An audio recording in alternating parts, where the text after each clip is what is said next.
경제 속속 시간입니다. 오늘은 경제부 한지희 기자와 함께합니다. 안녕하세요. 네, 안녕하세요. 네, 첫 번째 주제는 비트코인 들고 오셨습니다. 가상자산의 대장주 비트코인 가격이 최근에 많이 올랐다는 소식 뉴스로 전해드렸는데 이 가상자산 비트코인의 자산 순위도 올랐다고요?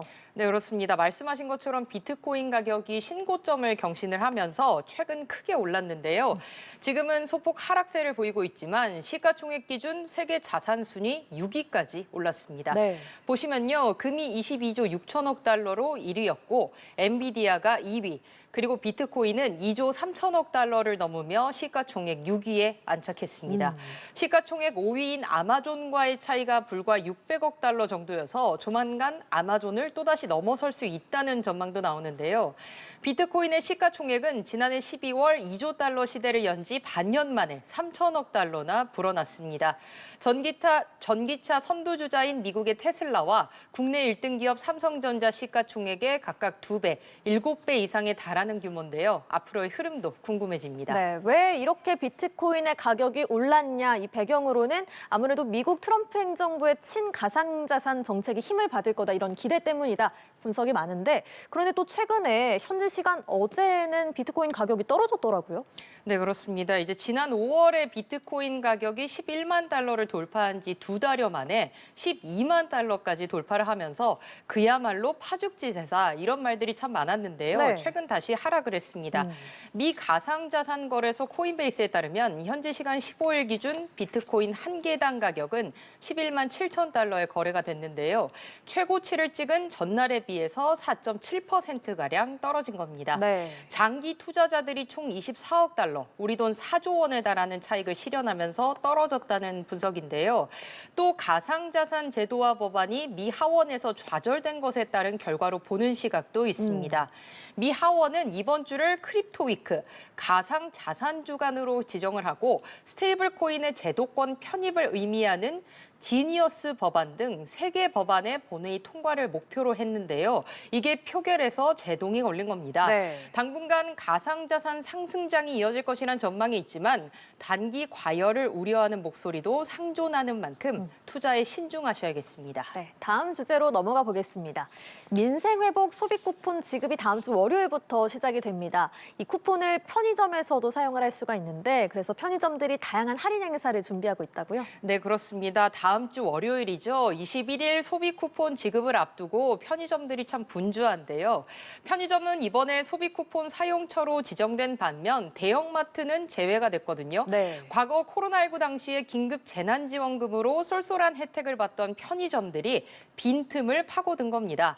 GS25는 실속형 한우, 장어 등을 기획 상품으로 준비했는데요. 조리된 완제품이 아니라 신선식품으로 판매한다고 합니다. 또 CU는 주류 등 여름철 수요가 많은 제품을 중심으로 1+1 행사를 기획을 했고요. 세븐일레븐은 생수와 가정용품 같은 생활 필수품을 정조준했습니다. 그런데 모든 편의점에서 이 소비 쿠폰을 쓸 수 있는 건 아닙니다.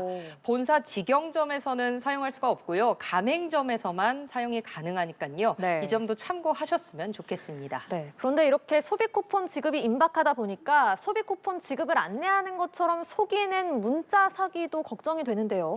네, 그렇습니다. 아무래도 우리가 코로나19 당시에 재난지원금을 이제 받았었잖아요. 그때도 뭐 긴급 재난지원금 상품권이 도착했다 이런 네. 문자들이 많이 왔었는데 네. 문자에 함께 적힌 링크를 누르면 악성 코드가 깔리면서 스마트폰이 해킹이 되는 겁니다. 이번에도 마찬가지예요. 안내 메시지에 국제 또는 국외 발신이라고 뜰 경우에는 스미싱 문자가 확실하고요. 인터넷 주소까지 포함돼 있으면 절대로 누르시면 안 됩니다. 또 소비 쿠폰 공식 신청 사이트에서는 카드 번호나 비밀번호 같은 민감한 정보를 요구하지 않는다는 점도 알아두셔야겠습니다. 네, 알겠습니다. 조심 또 조심해야겠습니다.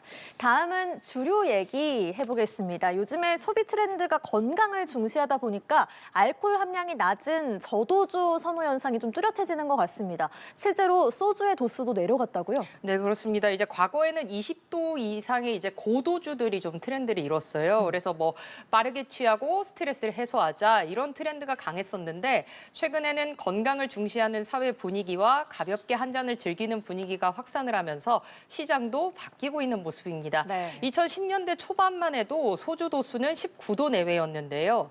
2016년 이후에 17도대 제품이 주류를 이루기 시작했습니다. 2023년에 하이트 진로가 16도 소주를 출시한 데 이어서 지난해 롯데 칠성 음료까지 16도 제품을 내놓으면서 저도주 소주가 시장의 기준이 된 건데요. 최근에 또 제품 도수를 떨어뜨렸습니다. 네. 롯데 칠성이 처음처럼의 도수를 조정한 건 4년 만인데요. 2006년 20도로 출시가 됐었는데 해를 거치면서 서서히 떨어지다가 2021년에는 16.5도에서 올해는 16도까지 낮아진 겁니다. 이렇게 롯데 칠성 음료와 하이트 진로 경쟁 구도인 두 회사의 주력 제품들이 모두 16도로 재편이 되면서 이제는 같은 도수로 소비자들의 선택을 받아야 하는 상황에 놓였는데요.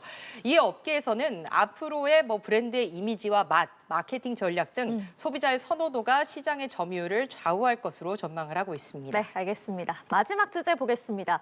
요즘에 다이어트를 위해서 위고비 같은 체중 감량 치료제 이런 거 찾는 분들 많으실 것 같은데 이게 약값이 비쌉니다. 한 수십만 원 하잖아요.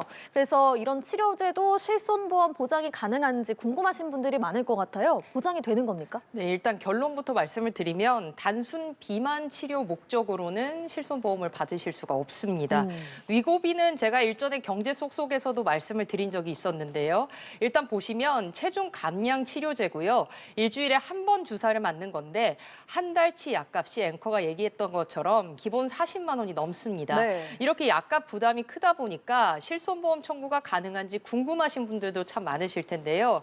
최근 이 같은 비급여 치료의 보장 여부를 두고 보험사와 소비자의 분쟁이 늘어나니까 금융감독원이 실손보험 청구 유의사항을 안내를 했습니다. 네. 먼저 단순 다이어트, 즉 비만 치료 목적으로 위절제 수술을 하거나 위고비를 처방받았다면 보험금으로 돌려받기는 어렵습니다. 대부분 보험이 약관의 비만 치료는 보장 대상이 아니라고 명시했기 때문인데요. 다만 비만으로 생긴 당뇨나 고혈압과 같은 질병 치료 목적이라면 건강보험이 적용이 되고 본인 부담금을 실손보험으로 보상을 받을 수가 있습니다. 다만 보험사마다 약관이 다르고 보험금 보장 여부는 또 환자의 상태에 따라 달라지기 때문에 치료 전에 내용을 꼼꼼히 따져보는 게 중요하다고 금융당국은 조언했습니다. 네, 알겠습니다. 오늘도 유익하고 재밌는 경제 얘기 경제부 한지희 기자와 함께했습니다. 고맙습니다. 네, 감사합니다.